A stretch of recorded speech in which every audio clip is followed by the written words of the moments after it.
Shields up, Ironbreakers. Today we're going to be talking about a franchise that used to be very near and dear to my heart. Star Wars was also one of the main reasons why I'm able to express myself in English the way that I do.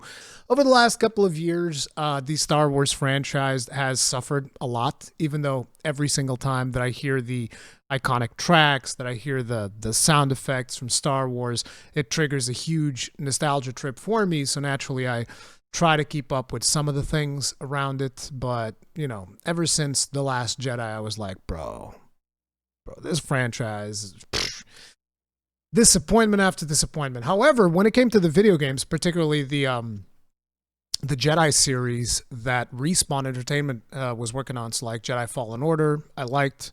It was not the best story ever, but the story was serviceable and it allowed me to experience that universe again. You think back to Jedi Survivor a little bit closer. And Jedi Survivor, in terms of like an enjoyable gameplay experience, I also enjoyed it, even though it had a lot of shortcomings and some problems and all of that stuff. Yes, sure. But I still enjoyed being able to jump back into that universe and enjoy a story. So Star Wars Outlaws is naturally something that I've been keeping my eyes on. The biggest problem with Star Wars Outlaws is that it is developed by Ubisoft. And when it comes to games developed by Ubisoft, you kind of already know what you're going to get, right?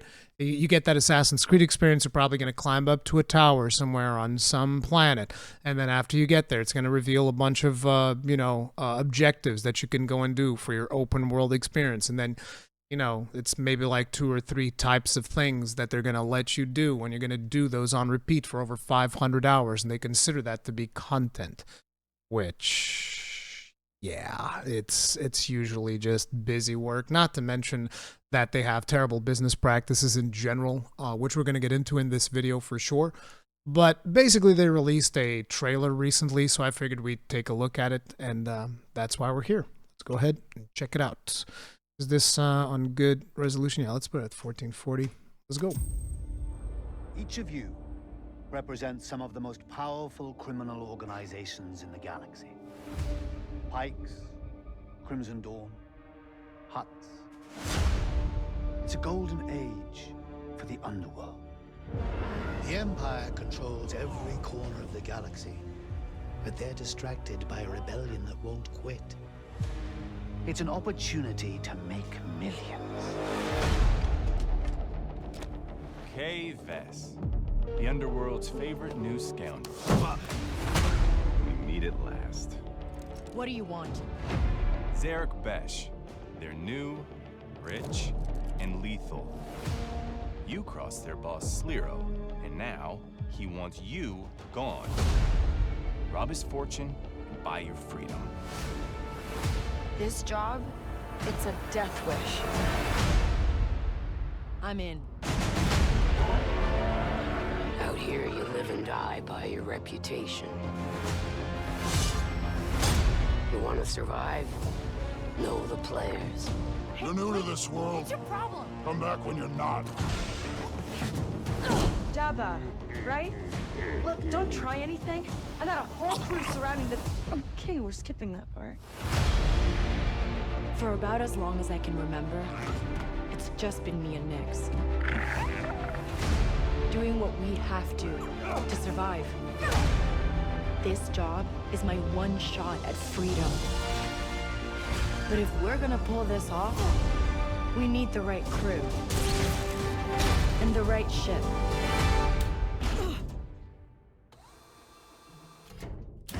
Yes! Hang on. I hire you because you are one of the best hunters in the Outer Rim. She's more connected than you let on, Sliro. Bess is mixed up in something bigger. The Outer Rim is a dangerous place. Everyone is fighting for their piece of the galaxy. But all I want is to live free. So I'm gonna risk it all. Hold on, Nick!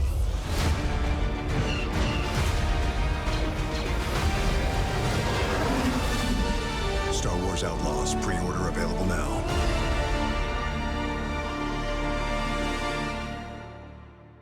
Pre-order available now. I guess one of the other things that I should mention about my obsession with Star Wars is that my favorite character has always been Han Solo. Like, I know a lot of people are into lightsabers and all of that stuff. To me, the spaceship combat was always much more appealing.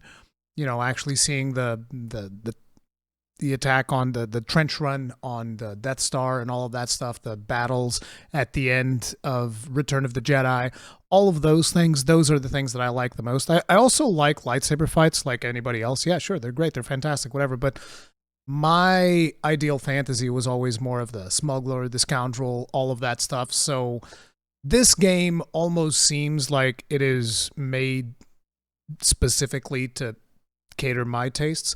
The biggest problem is, again, it is Ubisoft, and Ubisoft is going to go and do Ubisoft things.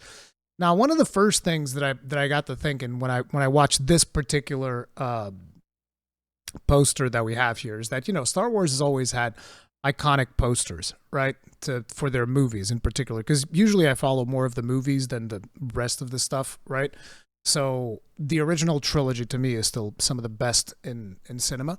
But I looked at this character poster, you know, you have all of these characters here, and I was like, bro, this looks like, and I'm sorry if this is insulting to whatever artist came up with the design of this specific poster, but this just looks like it was designed by AI.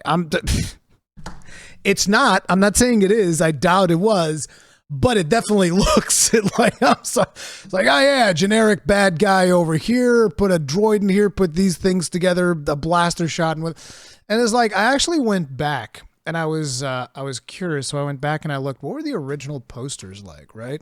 So this is their thing, and then it's like, look at this.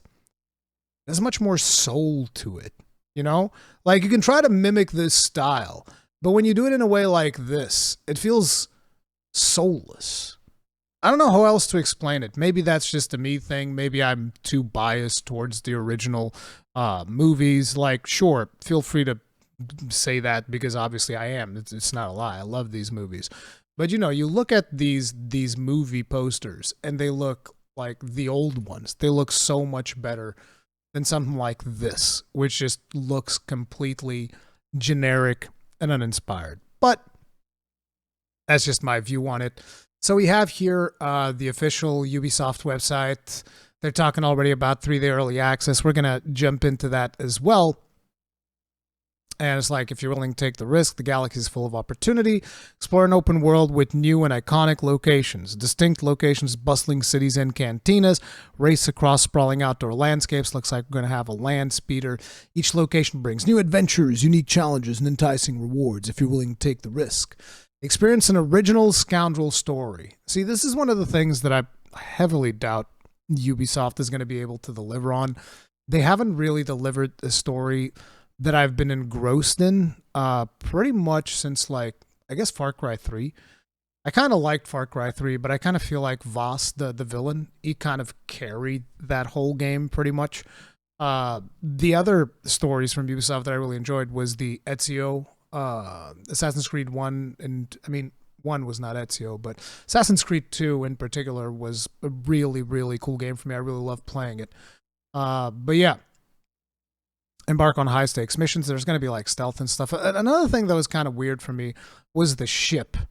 I mean, when it comes to ships, right? Let's take a look at Star Wars iconic ships, right? And you look at images online of these, and we have here the Millennium Falcon, which is my favorite ship in sci-fi. I love the Millennium Falcon. Looks absolutely amazing. And here we have it next to an X-Wing, a TIE fighter, the Death Star. You have like these fleets, which I forget the name of these big ships, but then, you know, you have these very inspired ships, iconic ships from the universe of Star Wars that you can kind of like draw inspiration from, right? Even from the prequels and all of that. You have some of the smaller fighters here that they had in the prequels, and there's just tons of really cool iconic ships. Oh, there's even like a massive, oh no, this is from BattleTech, comparing it to Star Wars. But yeah, you get the idea. And Ubisoft's creatives just go and say, let's make a square. Let's make a big square. I mean, I get that Star Destroyers are basically triangles, I get that. But the Star Destroyer is like, oh, this is the ship of the villains. You know, it just needs to be big so that we can have adventures and fight it and all of that stuff. You're talking about the ship for the protagonist here. There's like, let's get this square. Maybe I'm overthinking it, but it's like, I guess I'm a little bit too demanding when it comes to my Star Wars media or something. But whatever. I wish they had done something maybe a little bit more original. I'm also curious as to why this droid is wearing a coat. That's a little bit weird, but fine. I guess it's more stylish, artistic choice. I can live with that. It's whatever. It's not really a big deal. But you know, you move on to that and you're like, all right, let's see what the pre-orders are looking like. Oh,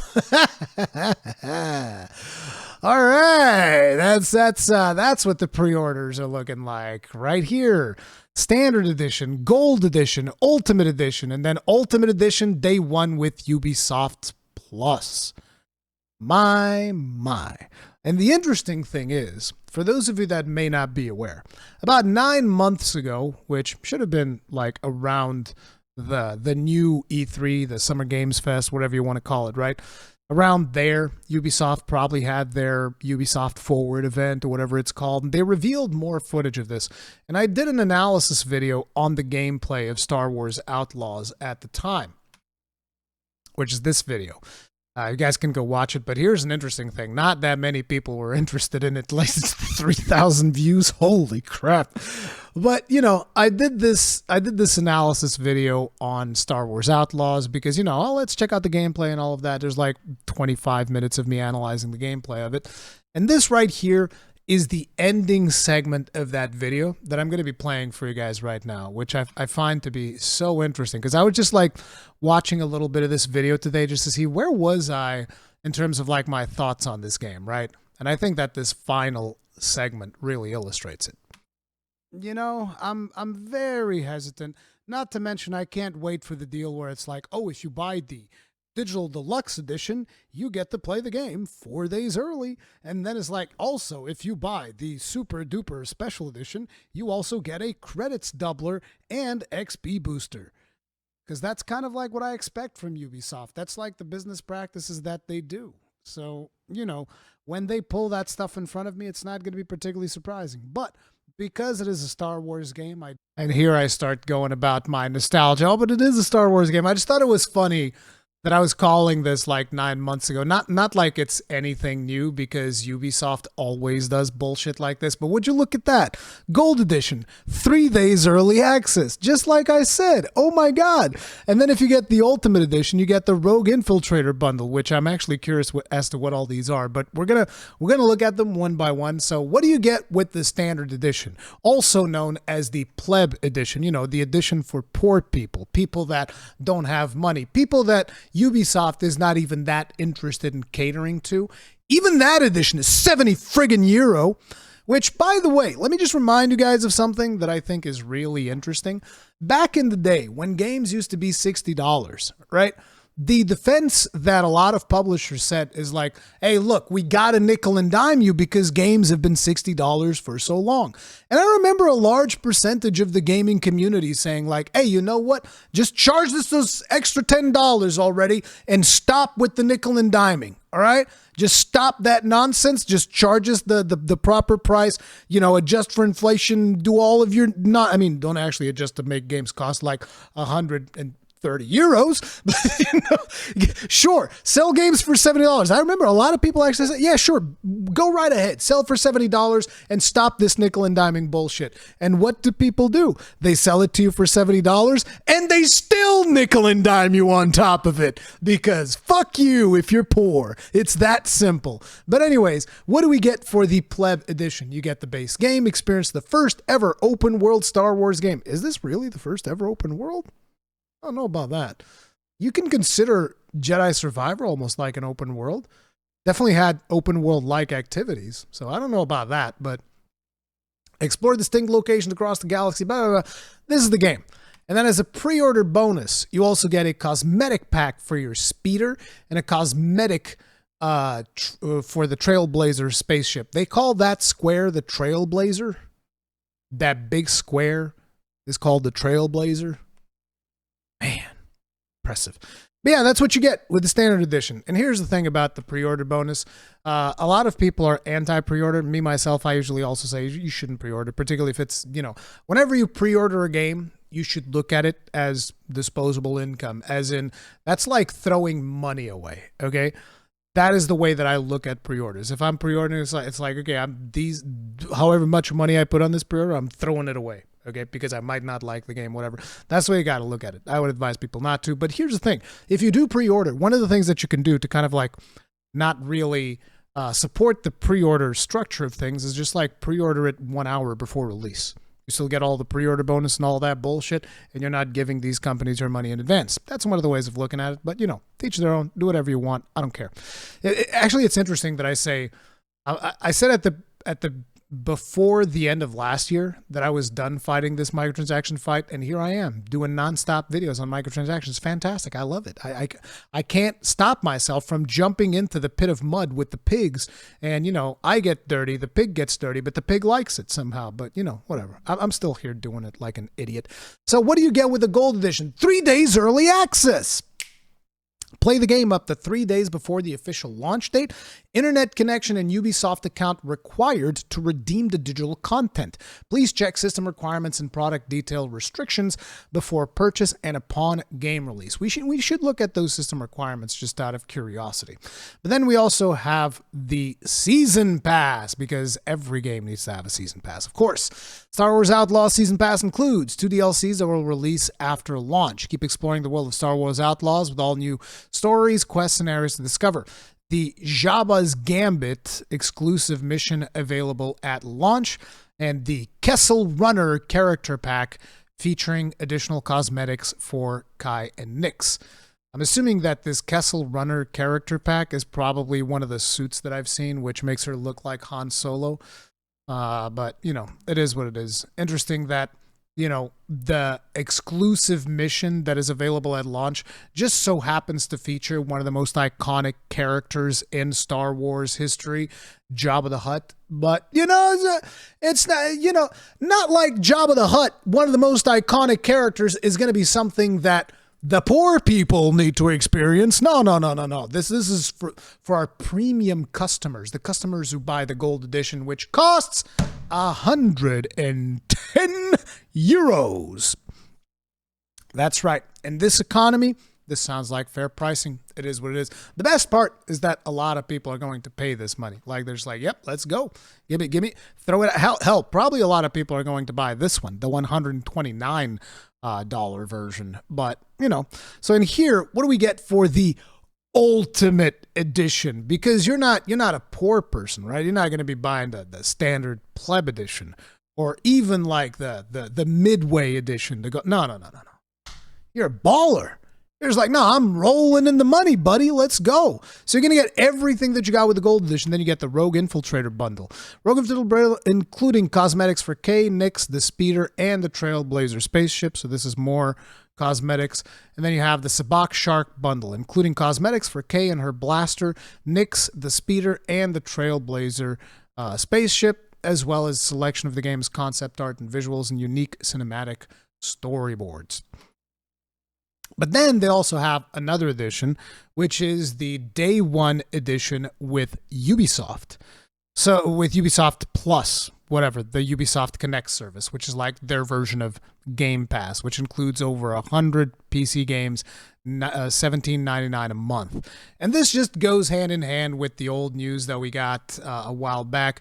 Ubisoft exec says gamers need to get comfortable not owning their games for subscriptions to take off. This just tells you exactly how they feel about you. It's like, listen, we don't want you owning the games that we are selling you, okay? You are leasing these. This is a subscription. Like everything in your life nowadays needs to be a subscription service so that they can basically rely on you forgetting to cancel it. And there's probably like a lengthy process on canceling Ubisoft Plus, I would imagine, because a lot of these services just happen to have these complicated processes whenever it comes time to, hey, I need to cancel this thing. But whatever, right? So this is their whole shebang. They want you to do it this way and then forget to cancel the subscription. But hey, at the very least, if you want to, You can pay these $17.99, play the game all the way, cancel it afterwards, be done with it, and still have access to all of the things. And I'm assuming that at some point in the future, they're also going to be selling you like coin doublers, XP boosters, and the usual things that Ubisoft likes to do with their video games, because that's just the way that they like to balance things. But yeah, that is Star Wars Outlaws, and that just made me really not want to play it. There's also another thing that I forgot to pull up an image for, but apparently the full game is not on disc if you happen to buy this for a console, which essentially kind of makes the whole concept of even having a disc version of the game kind of worthless, because the only reason you would want to have a disc version of a video game is so that, you know, in the event that servers go down, things go bad, you have that 1.0 version that you can still play. Not so with Star Wars Outlaws. The CD is basically just a form of a DRM, so that you can put that on your console, and being forced to put it on your console every time that you want to play it.